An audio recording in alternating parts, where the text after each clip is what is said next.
Bible గ్రంథంలో నుండి అపోస్తలుల కార్యాలు 18వ అధ్యాయంలో 24వ వచనం నుండి 28 వచనాలు మనం చదువుకున్నాం. మీకు అర్థమై ఉంటుంది ఈరోజు ఎవరి గురించి మనం మాట్లాడబోతున్నామో, మనం ధ్యానించుకోబోతున్నాము. మీకు ఇవ్వబడిన కాగితాలు కూడా విషయాలు ఉన్నాయి. అది కాగితాలు ఇంటికి వెళ్ళిన తర్వాత మీరు చూసుకోవచ్చు. ప్రస్తుతం వాక్యం వినడం క్షేమకరంగా ఉంటుంది. అపోలో గురించి మనం ఆలోచన చేయబోతా ఉన్నాం. అపోలో బైబిల్ గ్రంథంలో 10 పర్యాయములు ఆయన పేరు. మీకు ఉన్న కాగితాల్లో 2వ పేజీలో చివరిలో ఆ రెఫరెన్స్లు ఉన్నాయి. మొట్టమొదటిసారిగా 18వ అధ్యాయం 24వ వచనంలో ఉంది. 19వ అధ్యాయం 1వ వచనం కూడా ఈరోజు మనం చదవబోతాం. అందులో కూడా ఆయన పేరు మనకు కనిపిస్తుంది.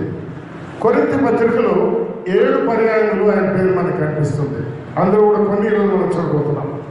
చివరిదిగా తీతు పత్రిక 3వ అధ్యాయం 13వ వచనంలో ఆయన పేరు కనిపిస్తుంది. అది 10వసారిగా. ఒక వ్యక్తి పేరు బైబిల్లో 10 సార్లు రాయబడింది అంటే ఆయన గురించిన విశేషాలు మనమందరము నేర్చుకొని తీరాలి. ఆయన గురించిన విశేషాలు ఏంటి? అలెగ్జాండ్రియా వాడైన అపోలో మొట్టమొదటిగా ఆయన అలెగ్జాండ్రియా నివాసి అని మనకు అర్థమైంది. అలెగ్జాండ్రియా ఆఫ్రికా ఖండంలో ఉంది, ఐగుప్తు దేశంలో ఉంది. అలెగ్జాండర్ గారి పేరుతో ఆ పట్టణం కట్టబడింది.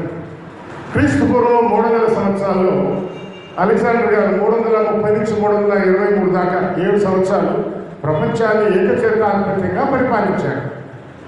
ఆ తర్వాత ఆయన చనిపోయాక ఆయన 4 సైనికులు భూమి అంతటిని, అనగా ఆయన పరిపాలించిన భూమి అంతటిని 4 భాగాలుగా చేసుకొని పరిపాలించారు. వారిలో ఒక ఆయన టాలమీ ఆయన ఈజిప్ట్లో ఉండేవాడు. ఆయనే పెద్దవాడు. ఎక్కువ రాజ్యాలు ఆయన విషయంలో ఉండేవి. అలెగ్జాండర్ గారి జ్ఞాపకార్థంగా అలెగ్జాండ్రియా అనే పట్టణాన్ని కట్టించాడు ఆయన ఈజిప్ట్ దేశంలో, ఆఫ్రికా ఖండంలో. కట్టించిన తర్వాత బైబిల్ గ్రంథం అప్పటికి పాత నిబంధన గ్రంథం హెబ్రీ భాషలోనే ఉండేది. గ్రీక్ భాషను ప్రపంచ భాషగా చేయాలని ఉద్దేశించిన వాడే ప్రపంచంలో ఉండే గ్రంథాలన్నీ గ్రీక్ భాషలో తర్జుమా చేయించాడు ఆయన. టాలమీ అనే రాజుగారు బైబిల్ కూడా తర్జుమా చేయించాడు. యెరూషలేములో 70 మంది శాస్త్రులు పిలిపించి 70 మంది శాస్త్రులను కూర్చోబెట్టి, విచిత్రం, క్రీస్తు పూర్వం 285 నుండి 245 వరకు, అక్కడ 40 సంవత్సరాలు వాళ్ళు హెబ్రీ భాష నుంచి గ్రీక్ భాషలో తర్జుమా చేశారట. 70 మంది శాస్త్రులు. నమ్మడానికి అశక్యంగా ఉంటుంది కానీ వాళ్ళు చెప్పిన మాట. 70 మంది వేరు స్థలాల్లో కూర్చొని తర్జుమా చేసి అందరూ కలుసుకొని వచ్చినప్పుడు అందరి తర్జుమా ఒకే రీతిగా ఉందంట. నమ్మగలమా అని మనకు అనిపిస్తుంది. అదే చరిత్రలో మాట. దాన్ని సెప్టజెంట్ వెర్షన్ అని అంటారు. ఇప్పటికి కూడా బైబిల్ గ్రంథంలో ఎప్పుడు మాట్లాడేటప్పుడు సెప్టజెంట్ వెర్షన్లో ఇలా ఉంది అని అంటూ ఉంటారు అన్నమాట. ఆ సెప్టజెంట్ వెర్షన్ అలెగ్జాండ్రియా పట్టణంలో తయారు చేయబడింది. అలెగ్జాండ్రియా పట్టణంలో ఉన్నటువంటి లైబ్రరీలో ఉంచబడింది. ఆ రోజు దేవుడు బైబిల్ గ్రీక్ భాషలో ఎందుకు తర్జుమా చేయించాడో, అసలు హెబ్రీ భాషలో ఎందుకు రాయించాడో కొద్ది నిమిషాలు మనం చూడబోతాం. మనం ఇప్పుడు ధ్యానించుకుంటున్నటువంటి అపోలో యూదుడైన అలెగ్జాండ్రియా పట్టణ నివాసిగా ఉన్నాడన్నమాట. అంటే ప్రపంచాన్ని ఆ రోజు ఎక్కువ మార్గాన్ని పరిపాలించిన టాలమీ గారి కేంద్రమైన ఆ పట్టణంలో ఉన్నవాడు. ఒకవేళ శాస్త్రులందరూ యెరూషలేము నుండి 70 మంది శాస్త్రులు అలెగ్జాండ్రియాకి పిలిపించబడి లేఖనాలు తర్జుమా చేయబడినటువంటి వారి వంశానికి చెందినవాడు అయి ఉండవచ్చు. అందుకే అలెగ్జాండ్రియా వాడైన అపోలో అని ఒక యూదుడు అనేవాడు మనం చూస్తా ఉన్నాం. ఈయన యూదుడు. కానీ ఆ తర్వాత అతడు ఎఫెసుకు వచ్చాడంట. ఎఫెసు ఎక్కడ ఉంది? ఆసియా ఖండంలో ఉంది. ఇప్పుడు మనం చూసుకునే టర్కీ అనే దేశంలో ఉంది. ఇప్పుడు టర్కీ అని పిలువబడుతుంది. కానీ బైబిల్ రాయబడిన కాలంలో చిన్న ఆసియా దేశం అని పిలువబడుతుంది అన్నమాట. ఎవరి అపోలో? అలెగ్జాండ్రియా నివాసి, ఆఫ్రికా ఖండ నివాసి, కానీ ఆసియా ఖండంలో ఎఫెసుకు వచ్చాడు. ఎందుకు వచ్చాడో 10 నిమిషాలు మనం చూడబోతాం.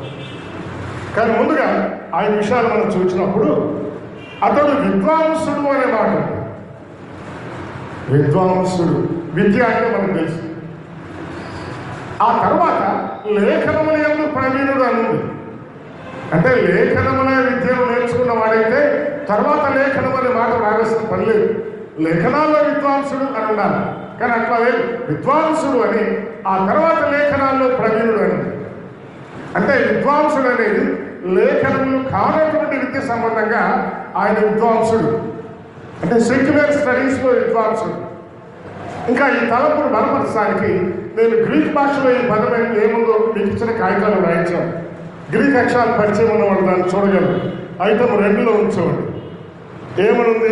మొట్టమొదటి అక్షరం లాండా, ఒమిక్రాన్, ఆ తర్వాత గామా, అయోటా, ఒమిక్రాన్, సిగ్మా. ఆ మొదటి పేజీలోనే చివరిలో ఇంగ్లీష్లో దాన్ని కలుపుతారు. ఇంగ్లీష్ అక్షరాలు చూడండి. LOGEOS అంటే లోగియోస్ అని పలుకుతారు. గ్రీక్ భాషలో విద్వాంసుడు అని అపోస్తల కార్యాలు 18:24లో ఏం రాయబడిందో అది లోగియోస్ అని పలుకుతారు. గ్రీక్ భాష మీకు వచ్చా నన్ను అడుగుతారని నాకు రాదు. కానీ ఈ రోజుల్లో గ్రీక్ భాష రాకపోయినా గ్రీక్ భాష పదాలు వాటి అర్థాలు తెలుసుకునే సౌకర్యాలు దేవుడు మనకి ఏర్పరిచాడు. స్ట్రాంగ్స్ డిక్షనరీలో మీరు చూడవచ్చు, హెల్మన్స్ డిక్షనరీలో మీరు చూడవచ్చు.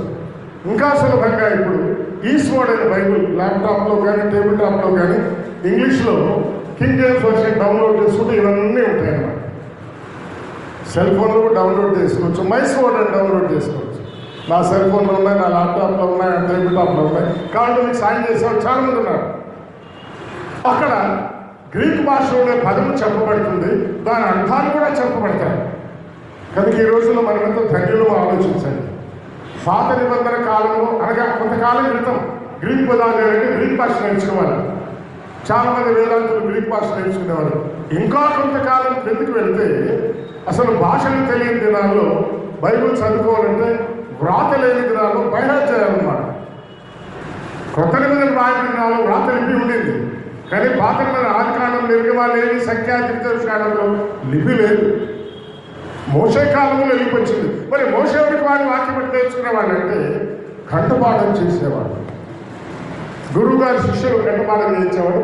వచ్చే తరానికి వాళ్ళు కంఠపాఠం చేయించేవాడు. యెహోవా మాట్లాడుతున్నాడు, ఆకాశం ఆలకించుము, భూమి చేయము అనే వాళ్ళకి కంఠపాఠం కనమాట. కనుక వ్యక్తి ఆ రోజుల్లో బైబిల్ నేర్చుకోవాలంటే కంఠపాఠం చేయాలి బైబిల్ అంతా. కానీ మనకి ఈరోజు ఎంత సౌకర్యంగా ఉన్నాయి.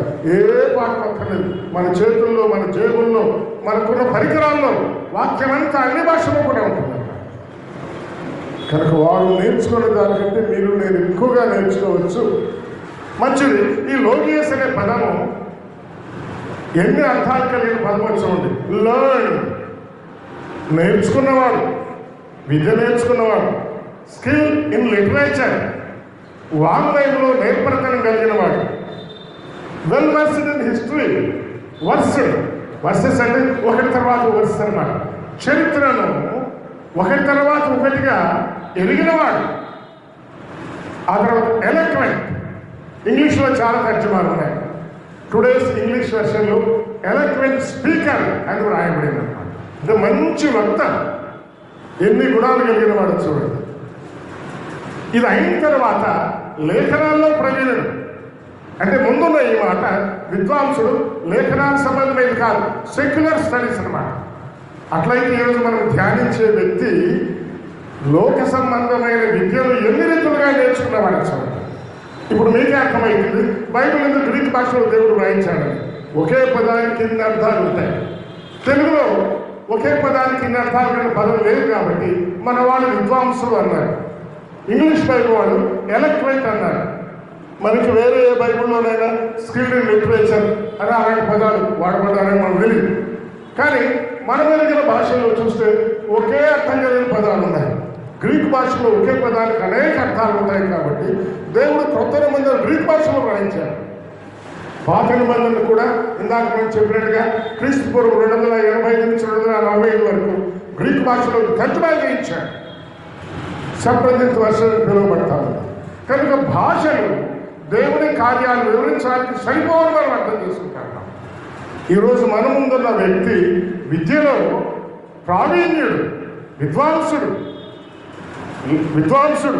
Learned person, skilled in literature, వాంగ్మయమంతటి తెలిసిన వాడు, వెల్ వర్స్డ్ ఇన్ హిస్టరీ, చరిత్రను వరుసగా ఎరిగిన వాడు.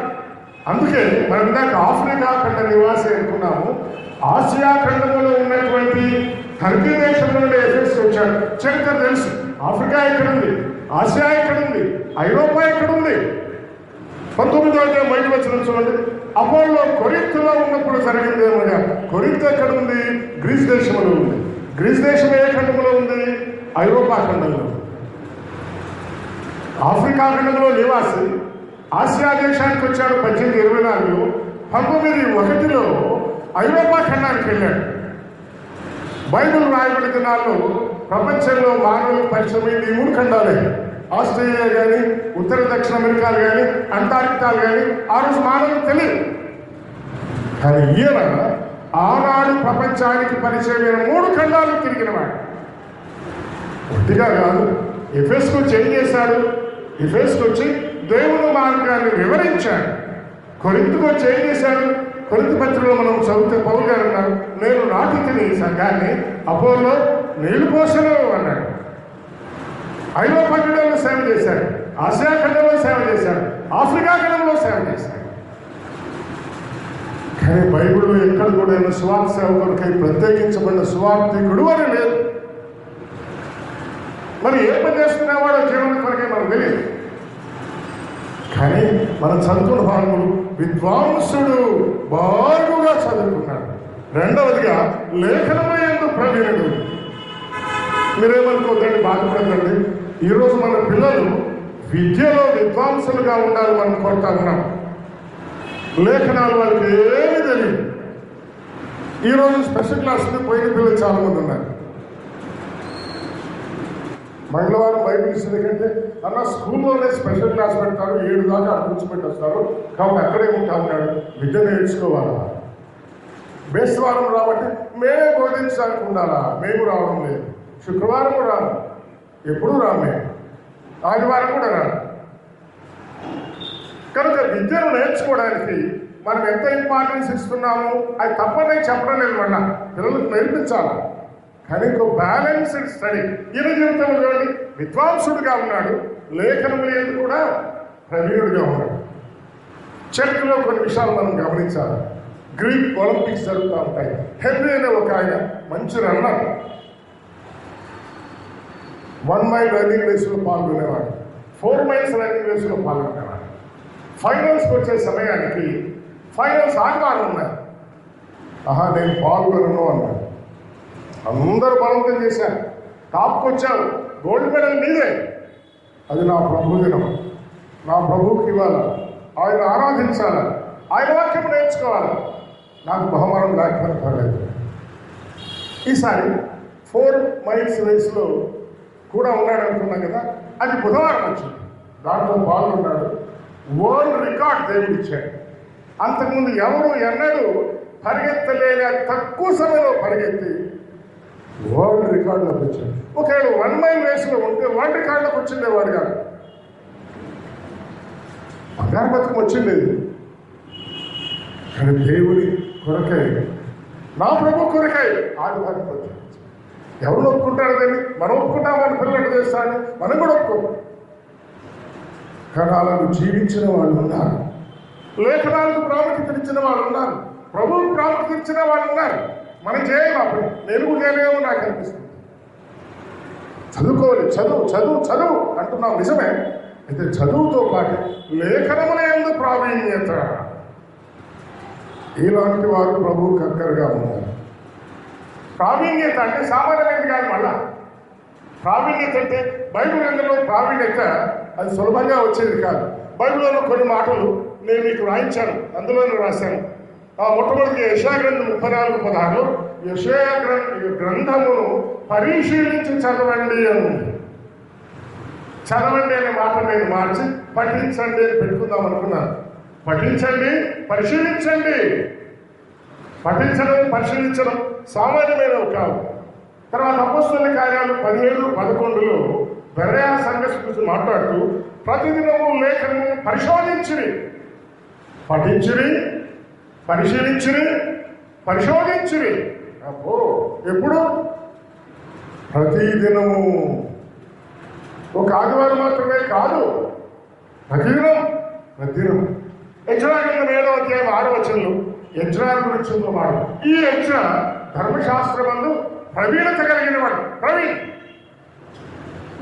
పఠించేవాడు, పరిశీలించేవాడు, పరీక్షించేవాడు, పరిశోధించేవాడు, ప్రావీణ్యత సంపాదించినవాడు. అదే మాట అపోలో విషయమైంది. లేఖనముల యందు ప్రవీణుడు. అబ్బో, ఒకవేళ మన కుమారుడు అటు విద్యలో ఇటు లేఖనాల్లో ప్రావీణ్యత కలిగి ఉంటే ఎంతో సంతోషిస్తారు.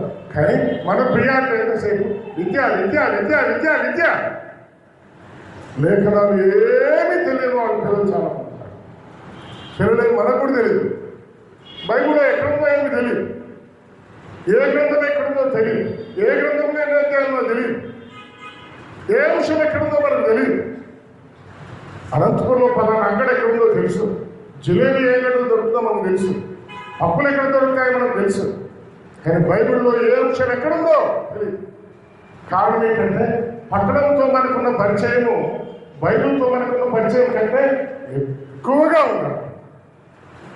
ఇక్కడ నుంచి చదివితే గుంటాల్లో ఏ ఊళ్ళు వస్తాయో గడపాలకు వెళ్తా ఉన్నారు అనమాట. నేను బైబిల్లో గ్రంథాలు చెప్పలేదు. ఈ అపోలో లేఖనములను పఠించిన వాడు, పరిశీలించిన వాడు, పరిశోధించిన వాడు, ప్రావీణ్యత కలిగిన వాడు. అమ్మాయ, ఒకవేళ మీకు ఆశగా ఉంటే మన పిల్లలు ఈ రీతిగా ఉండాలని కోరుకుందాం, ప్రార్థన చేద్దాం. మన మనవలు మనవరాలు ఈ రీతిగా ఉండాలని ఆశపడతాం. మంచిది, అక్కడ ఎక్కువసేపు నేను ఉండలేదు. తర్వాత 25వ వచనంలో ఏముందో చూడండి. అతడు ప్రభు మార్గం విషయమై ఉపదేశము పొందాడు. ఒక్క మాటలో చెప్తే ప్రభు మార్గమే. యోహాను సువార్తలో యేసు వారు ఉన్నారు, నేనే మార్గం. ఎక్కడికి మార్గమయ్యా? ఎక్కడికి? తండ్రి యొద్దకు నేనే మార్గం, పరలోకానికి నేనే మార్గం. కొంతమందికి బైబిల్ తెలుసు కానీ పరలోకానికి మార్గం అనేది తెలియదు. రక్షించబడినావా అంటే చిన్నప్పటి నుంచే కదన్నా అంటారు. చిన్నప్పుడే నీకు అర్థమైందా? చిన్నప్పుడు నీ గుండె ఉంది, అయితే గుండె ఎన్నిసార్లు కొడుతుందో నీకు తెలియదు. పెరిగి పెద్ద అయ్యాక, జ్ఞానం వచ్చిన తర్వాత, వివేకం వచ్చిన తర్వాత, గుండె అంటే నువ్వు తెలుసుకున్న తర్వాత ఎన్నిసార్లు కొట్టుకుందో నేర్చుకుంటా ఉన్నాం చూడకపోయినా. అలాగే జ్ఞానం వచ్చిన తర్వాత పరలోకానికి వెళ్ళే మార్గం ఎవరు? నేనే మార్గం అని యేసు అన్నాడు. ఆయన ఎట్లా మార్గం కాగలిగాడు, ఎట్లా మార్గం అయ్యాడు అని మనం ఆలోచించి తెలుసుకున్న తర్వాత దాన్ని నమ్మితేనే రక్షించబడతాం. యేసు మార్గమేనా? మార్గమే. నీకు మార్గమై ఉండటానికి ఆయన పరలోకాన్ని నుంచి భూలోకానికి 2000 సంవత్సరాల క్రితం దిగి వచ్చాడు. ఇంగ్లీష్లో పాట పాడుకుంటాం మనం. He came down from heaven to earth అని పాట పాడతాడు. వచ్చాడు, ఎరుగుదువా? భూలోకంలో నీ కొరకై కలవరి శిలువ దాకా వెళ్ళిపోయాడు, ఎరుగుదువా? యోహాను సువార్త 1:29 నీ పాపాన్ని తన మీద వేసుకొని మోసుకొని పోయాడు, ఎరుగుదువా? ఇప్పుడు నీ పాపం నీ మీద లేదు, ఎరుగుదువా? నీ పాపం ఆయన మీద ఉంది, ఎరుగుదువా? పాప శిక్షంతా అనుభవించాడు, ఎరుగుదువా? సమాప్తమన్నాడు, ఎరుగుదువా? పాప శిక్ష నీకు లేదు, నమ్ముతున్నావా? మరలా పరలోకానికి వెళ్ళిపోయాడు, మృతి పొందాడు, సమాధి చేయబడ్డాడు, తిరిగి లేచాడు, ఆరోహణమయ్యాడు, ఎరుగుదువా?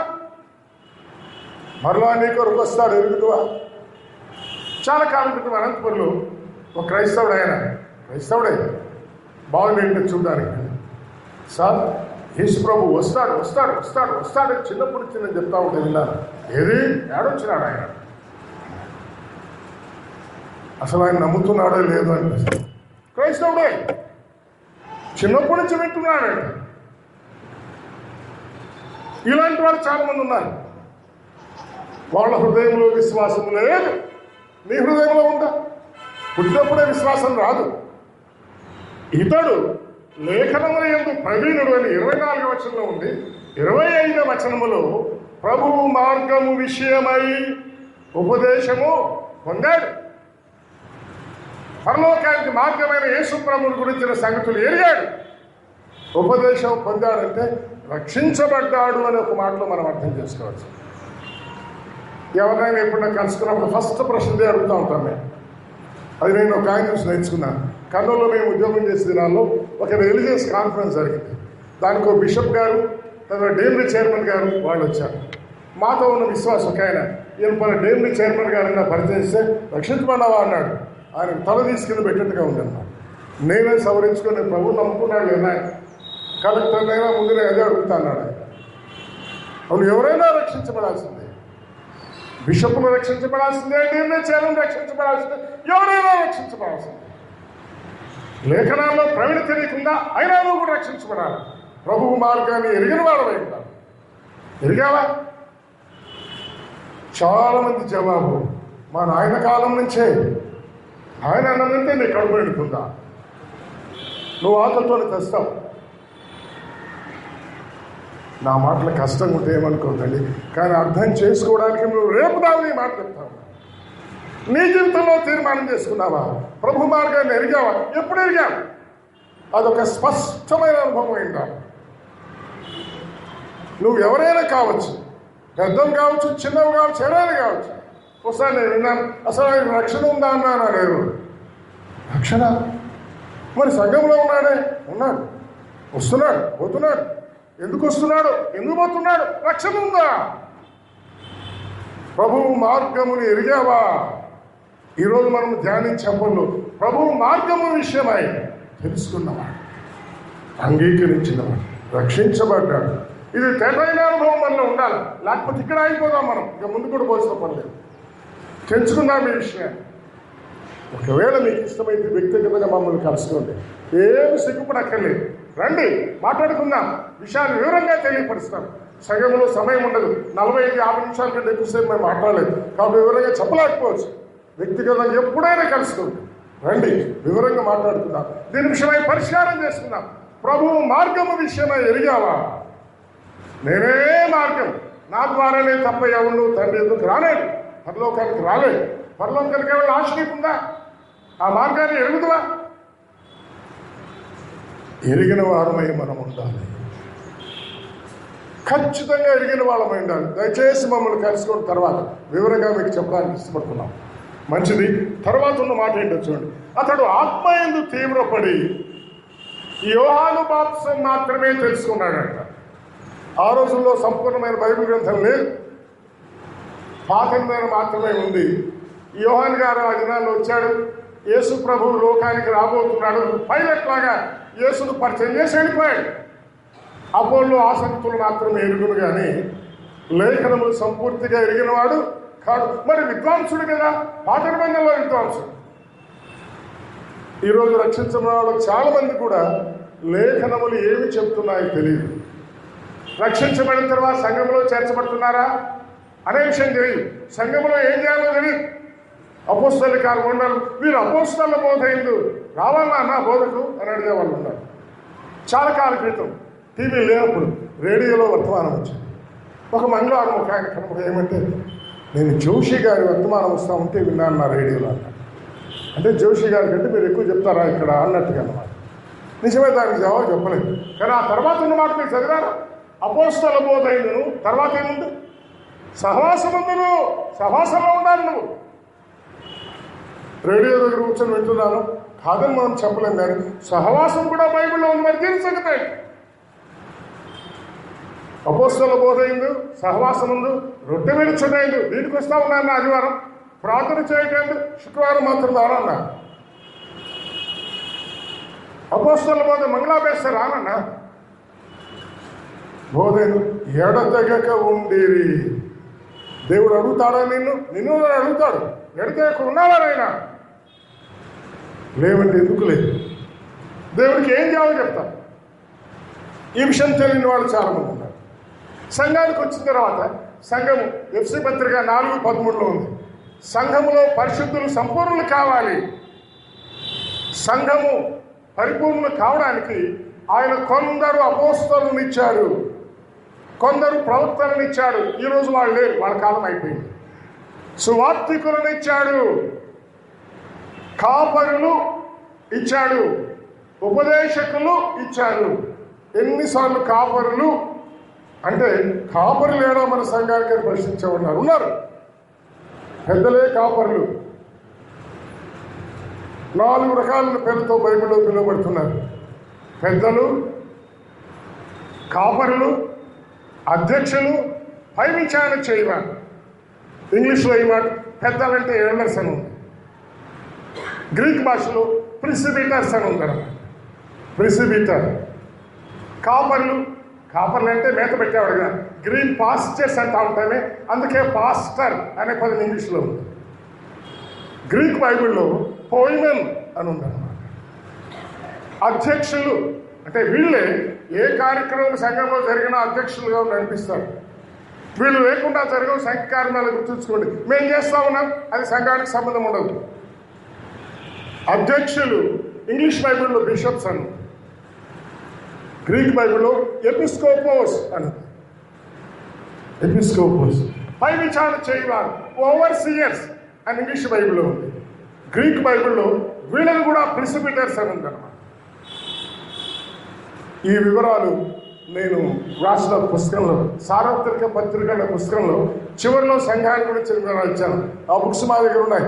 30 రూపాయల విలువ, ఉచితంగా ఇవ్వడానికి మాకు ఇష్టమే కానీ ప్రక్కన పడేస్తారని నిలబెట్టాము. దానికి కావాల్సిన వాళ్ళకి తీసుకోవచ్చు. ఇప్పుడు కూడా తెచ్చాను, కొన్ని బుక్స్ ఉన్నాయి, తీసుకోవచ్చు. సంఘానికి ఎవరున్నారు? కాపరులు ఉన్నారు. ఒక కాపరి కాదు, కొన్నిసార్లు వీళ్ళలో కూడా ఒకరు ఉంటే బాగుంటుంది కదా అని ఆలోచన పుడతా ఉంటుంది. బైబిల్ సరికాదు, అది వాక్యం చెప్పదు. ఎఫ్సీ పత్రిక 4:13 చదువుకోండి. కొందరు అపోస్తలులను, కొందరు ప్రవక్తలను, కొందరు సువార్తికులను, కొందరు కాపర్లను, ఉపదేశకులను దేవుడు నియమించను. మేము కూడా దేవుడే నియమించాలి, మనుషులు కాదు.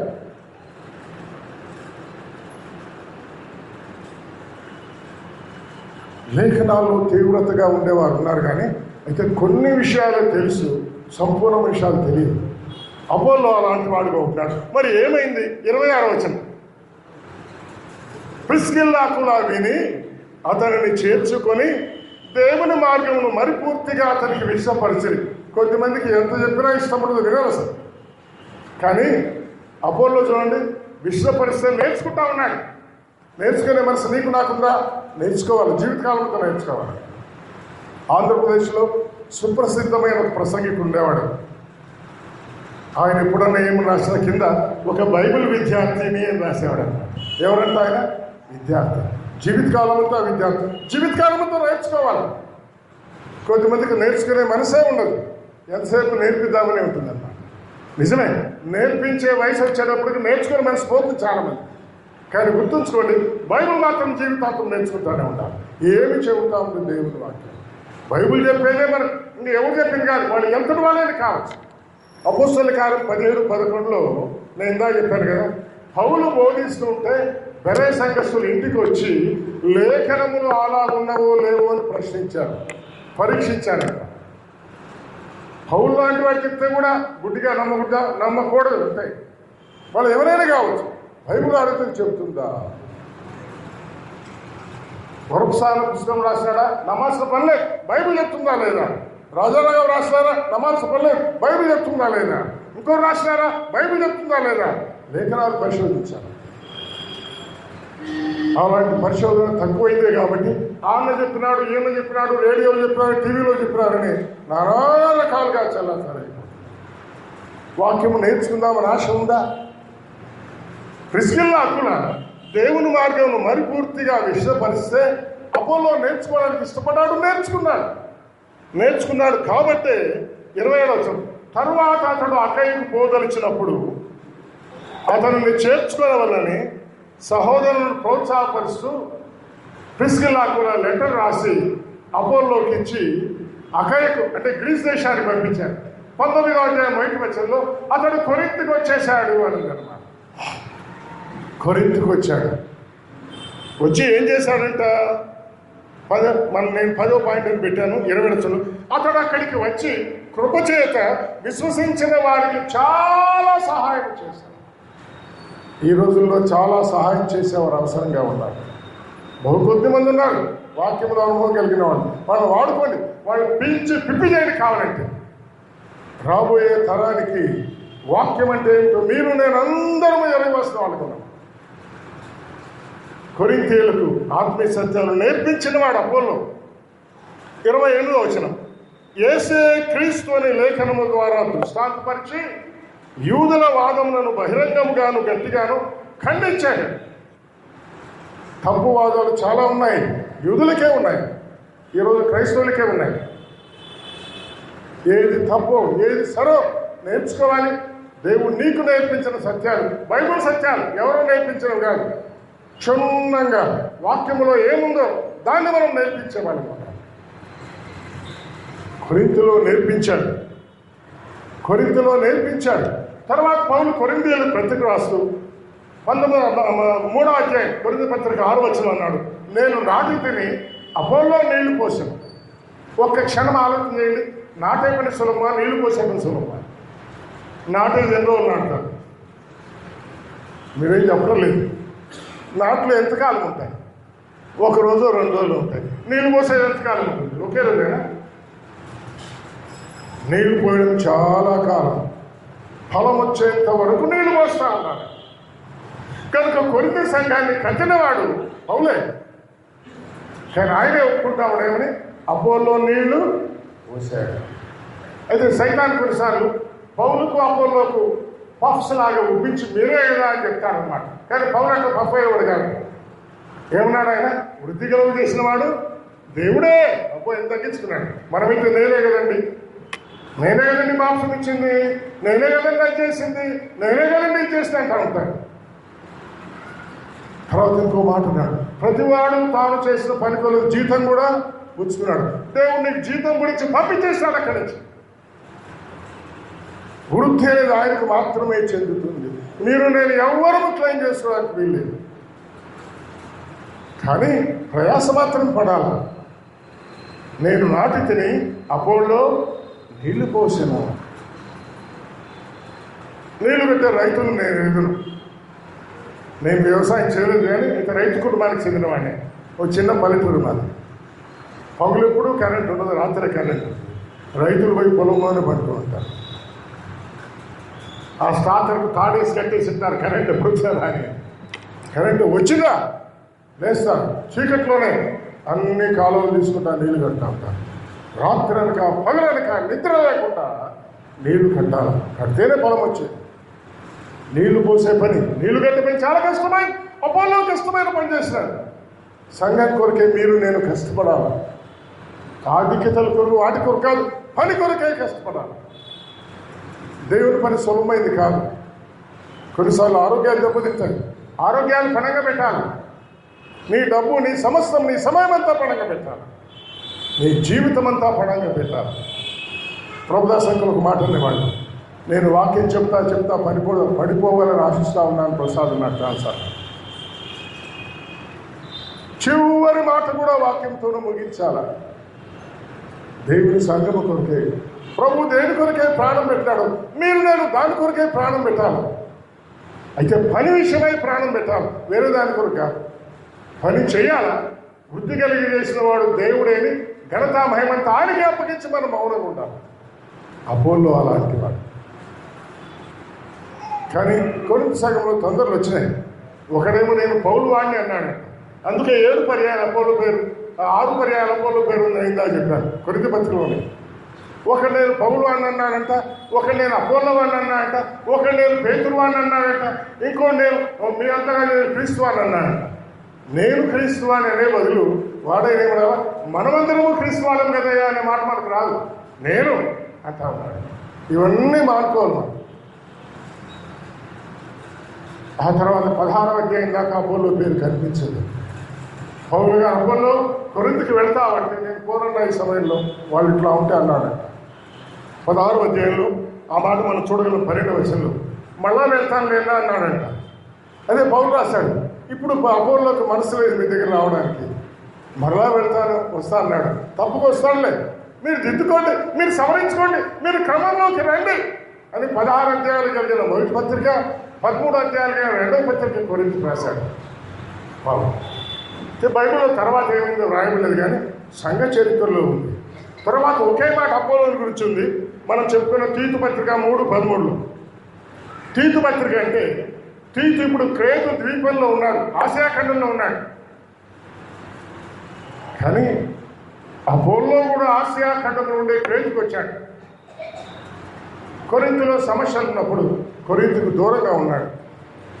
కొన్నిసార్లు అనిపిస్తే సమస్యల్లో మనం కూడా దూరంగా ఉండాలా, అదే మంచిది తలదూర్చడం కంటే కూడా. క్రేతు ద్వీపానికి వెళ్ళిపోయాడు, క్రేతులో ఉన్నాడు. పౌలు క్రేతీయులకు పత్రిక రాస్తూ ధర్మశాస్త్రవేది అయిన జనాను లేఖనాల్లో ప్రవీణుడైన, నేను ఆ మాట చేస్తాను, అపోల్లోను మీ దగ్గర ఉన్నారు కదా వాళ్ళు, శీఘ్రంగా వారిని సాగనంపండి అంటూ ఒక మాట అన్నాడు. వారికి ఏమీ తక్కువ లేకుండా చేయండి. అవును, సేవకులకు తక్కువ లేకుండా చేయాలి. సేవకులు అంటే మా సేవకులు అనే వాళ్ళు ఉన్నారు. మాకు సేవ చేయాలా, మేము అడిగితే రావాలా, మేము చెప్పిన పని చేయాలి, కాదు వాళ్ళకేమీ తక్కువ లేకుండా చేయాలా అనే గురి మనకు కూడా ఉండాలి. పౌలు గారు స్పష్టంగా రాశారు. తీర్పు పత్రిక అంటే ఇంచుమించుగా ఆయన జీవిత కాలంలో చివరి, ఆ తర్వాత 2వ తిమోతి పత్రిక మాత్రమే రాశారన్నమాట. అంతవరకు కూడా అపోల్లోని గురించి మంచి మాటలు మాట్లాడుతూ వచ్చాడు పౌలు గారు. అయితే పౌలు గారు తర్వాత చనిపోయాడు. ఇంకా తర్వాత ఏమైంది? సంఘ చరిత్రలో ఒరిగన్ గారనే ఒక సంఘపితాడు ఉన్నాడు. క్రీస్తుకు 100-200 సంవత్సరాల ముందు జీవించిన వాడు. ఆయన రాసిన పత్రికల్లో రాశాడు, ఎందుకు వెళ్ళాడు ఆయన క్రేతుకు అంటే కొరింథీలో సమస్యలు ఉన్నప్పుడు వాళ్ళకి దూరంగా ఉండాలని వెళ్ళాడు. అయితే పౌలు గారు రాసిన పత్రికలను బట్టి కొరింథీ సంఘము సమస్యలు దిద్దుకున్నారు. ప్రభువుని ఎంత స్తుతించాలని సార్. దిద్దుకున్న సంఘాలు ఉన్నాయి, దిద్దుకోకుండా అట్లాగే ఉన్న సంఘాలు, సేవకులు ఉన్నారు క్రైస్తవ చరిత్రలో. దిద్దుకున్న తర్వాత అపోల్లో గారు మరలా కొరింథీకి వచ్చారంట. కొరింథీలో ఉండి ఒక పెద్దగా, ఒక అధ్యక్షుడిగా, ఒక పై విచారణ చేయవాడుగా, ఒక కాపరిగా, ఒకడే ఏ కాపరి కాదు, కాపరిలో ఒకడుగా కొరింథీ సంఘమును అభివృద్ధిలోకి తీసుకొచ్చాడని చరిత్రలో ఒరిగన్ భక్తులు రాసిన అంశాలు ఉన్నాయి. ఇవన్నీ ఇంటర్నెట్లో మీకు దొరుకుతాయి, మీరు చూడొచ్చు కావాలి. వికీపీడియాకి వెళ్ళి అపోలోని కొట్టండి, ఆయన చరిత్ర వస్తుంది, ఇవన్నీ దొరుకుతాయి. అపోలోని గురించి వింటున్నామే, మన జీవితాలకు ఏమైనా మేలుందా? ఏమైనా నేర్చుకున్నామా? నేర్చుకోవడానికి ప్రయత్నం చేద్దామా? లేఖనాలు పఠించినవాడు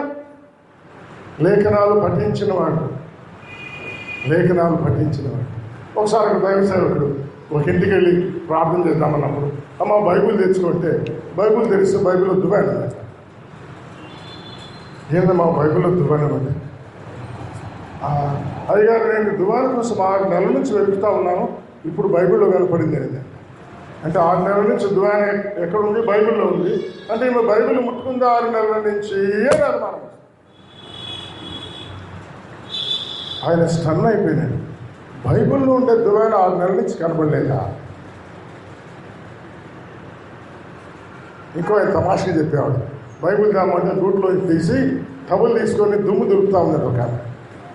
బైబిల్కి దుమ్ము పట్టిందండి. లేఖనాలు పఠించే అనుభవం ఉందా మనకి? న్యూస్ పేపర్లు పఠిస్తారు, 4 న్యూస్ పేపర్లు ఇస్తావు ఒక ఇంటికి, 20 పేజీలు 80 పేజీలు ఉంటుంది. 80 పేజీలు బైబిల్లో చదువుతున్నావా, న్యూస్ పేపర్లు చూస్తూ ఉన్నావా? హెడ్డింగ్లు చూస్తావా? బైబిల్లో 80 పేజీలు హెడ్డింగ్లు చూడు.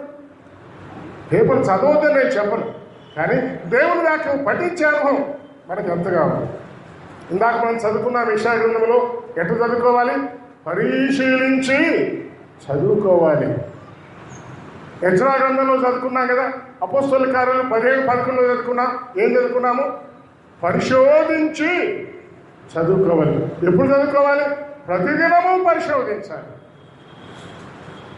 ప్రావీణులయ్యేంత వరకు అపోలోలాగా ప్రావీణ్యతను సంపాదించే వారముగా, ఎజ్రాలాగా ప్రావీణ్యత వచ్చేంత వరకు లేఖనాలు పఠిస్తూనే ఉండాలా. జీవితకాలం అంతా బైబిల్ విద్యార్థిలాగా ఉండాలా. చివరిగా తిమోతికి పౌలు రాసిన ఒక మాట మనం చూసుకొని ముగించుకోవడానికి ప్రయత్నం చేద్దాం. తిమోతికి రాసిన పత్రిక, మొదటి పత్రిక 4వ అధ్యాయం 13వ వచనంలో తిమోతికి ఆయన చెప్తూ ఒక మాట అన్నాడు. మొదటి తిమోతి పత్రిక 4:13. తిమోతి చదువుటయందు, హెచ్చరించుటయందు, బోధించుటయందు జాగ్రత్తగా ఉండుము. జాగ్రత్త. కొత్త నిబంధనలో 53 జాగ్రత్త అనే పదాలు ఉన్నాయి. జాగ్రత్త, మరీ జాగ్రత్త, విశేషమైన జాగ్రత్త అని విశేషాలు కూడా దానికి చేర్చబడ్డాయి అన్నమాట. 53 ఎందుకు? 53 అంటే సంవత్సరానికి 52 లేదా 53 వారాలు వస్తాయి. ఒకవేళ ఆదివారం వచ్చే క్రైస్తవులకు మాత్రమే 53 జాగ్రత్తలు బైబిల్లో దేవుడు రాయించినాడేమో. వారానికి ఒకసారి జాగ్రత్త అని చెప్తా ఉన్నాడా? ఉండొచ్చు. మరీ జాగ్రత్తగా ఉండాలా అని, విశేషమైన జాగ్రత్తగా ఉండాలా అని చెప్తాను. ఏ విషయంలో? చదువుట యందు. ఎందుకు రాసింటాడబ్బా ఈ మాట? చదువుటను నిర్లక్ష్యము చేసేవాళ్ళు ఉన్నారు కాబట్టి అని మనం అనుకోవాలి. మన అబ్బాయి గురించి చెప్తూ మా అబ్బాయి బాగా చదువుతాడని చెప్పక్కర్లేదు అనేవాళ్ళు ఉన్నారు. నాయనా చదువుతా ఉన్నాయన అనేవాళ్ళు కూడా ఉన్నారు. చదువుతూ ఉంటే అర్థమేమి? వీడు చదవకుండా బయట తిరుగుతూ ఉంటాడు అని అర్థం కనిపిస్తుంది. దేవుడు మీకు నాకు చదవండి అన్నాడంటే చదువుటలో క్రైస్తవులు అలక్ష్యంగా ఉండగలరు. సరే, ఒక చిన్న ప్రశ్న. ఈరోజు పొద్దున ఎంతమంది బైబిల్ చదివినారు? ఆదివారం కష్టం లేదా? సరే, నిన్న ఎంతమంది చదివినారు? నిన్న బంద్. ఎన్ని అధ్యాయాలు చదివినారు? నన్ను మీరు అడగచ్చు కదా. నేను ఈ విషయం అంతా ధ్యానిస్తా ఉన్నాను. ఇది ఒకరితో పురుకొల్పోవడానికి. చదువుట యందు జాగ్రత్తగా ఉండవు. రెండవది హెచ్చరించుట యందు. అపోల్లో హెచ్చరించిన విషయాలు వెనకబడ్డా? లేదు. బోధించుట యందు లేదు.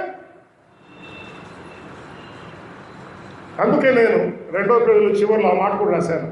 ప్రవీణుడైన అపోల్లో ప్రకటించేవాడుగా ఉన్నాడు. ఎక్కడ? ఆఫ్రికా ఖండములోని అలెగ్జాండ్రియాలో, అంటే ఈజిప్ట్ దేశంలో, ఆసియా ఖండములోని టర్కీ అనే దేశం, ఆ రోజుల్లో చిన్న ఆసియా అని పిలువబడే దేశంలోని ముఖ్య పట్టణమైన ఎఫెసులో, ఐరోపా ఖండంలోని గ్రీసు దేశానికి చెందిన కొరింథీలో, తీతు 3:13లో ఆసియా దేశానికి చెందినటువంటి క్రేతు, ఆసియా ఖండానికి చెందినటువంటి క్రేతు ద్వీపములో ప్రకటించుటలో వెనుకంజ వేసిన వాడు కాదు. ఆ రోజు ప్రపంచానికి పరిచయమైన 3 ఖండాలలో ప్రకటించిన వ్యక్తి అని ఆయన గురించి మనం చెప్పుకుంటున్నాం. నేను ముగిస్తున్నాను. నీ విషయమై దేవుడు నా విషయమై ఏం చెప్తాడు? ఏమని చెప్పగలడు? లేఖనాలు పఠించిన వాడు అని చెప్తాడా? పరిశీలిస్తా ఉన్నాడు నా కుమారుడని చెప్తాడా? పరిశోధించాడు నా కుమారుడని చెప్తున్నాడా? ప్రతిరోజు పరిశోధిస్తున్నాడు నా కుమారుడని చెప్తా ఉన్నాడా? లేఖనములను నేర్చుకుంటా ఉన్నాడు నా కుమారుడని చెప్పగలడా? లేఖనముల ప్రకారంగా హెచ్చరించేవాడు నా కుమారుడని చెప్పగలడా? లేఖనముల ప్రకారం నా కుమార్తె లేఖనాలు ధ్యానించాలని చెప్పగలడా? మనుషులు చెప్పినా చెప్పైనా పర్లేదు. మనుషుల తీర్పులు ఎప్పటికీ పార్షల్గానే ఉంటాయి. ఏ పుస్తకమైనా ఏ మ్యాగజైన్లో మన పేర్లు ఉన్నా లేకపోయినా పర్లేదు, అవేమీ సంపూర్ణాలు కావు. కానీ జీవ గ్రంథంలో వివరాలను తెచ్చారు. దేవుడు తన గ్రంథంలో మీ విషయమై నా విషయమై ఏం రాయిస్తూ ఉన్నారు. ఒకరోజు ఇవన్నీ తీర్పులోకి వస్తాయి. ఇవన్నీ తీర్పులోకి వస్తాయి. అపోలో విషయమై దేవుడు గ్రంథంలో రాయించిన వార్త విన్నాం. ఆ రీతిగా మీరు నేను ఉండులాగా ప్రభు సాయం చేయనుగాక. ఇంకో మాట, ప్రభు మార్గాన్ని స్పష్టంగా ఎరిగినవాడు అపోల్లో. చాలా మందికి స్పష్టమైన జవాబు లేదనుకున్నాం కదా. దయచేసి ఇప్పుడైనా ఆలోచన. స్పష్టంగా ప్రభు మార్గం, ఏసే మార్గం. యోహాను సువార్త 10లో గొర్రెలు పోవు ద్వారము నేనే, ద్వారం ఆయనే, మార్గం ఆయనే. యేసయ్యని హృదయంలో చేర్చుకోవాలి. యేసయ్య నా హృదయంలోనికి రండి, నా పాపాన్ని క్షమించండి. లోక పాపాన్ని మోసుకొని పోయి దేవుని గొర్రెలను చెప్పారే, నా పాపం మీరు మోసిపోయారని నమ్ముతున్నాను. శిలువలో పాప శిక్షను అనుభవించారని నమ్ముతున్నాను. నన్ను రక్షించండి, మీ కుమారుడుగా చేసుకోండి, కుమార్తెగా చేసుకోండి అని స్పష్టమైన తీర్మానం చేసిన దినం ఒకటి మన జీవితంలో ఉండాలి. దినము డేట్ గుర్తుండకపోవచ్చు, అయితే అనుభవంలో ఉండాలి. ప్రభువు మార్గము విషయమై ఉపదేశము పొందినవాడు అపోల్లో. ప్రార్థన చేసుకుందాం.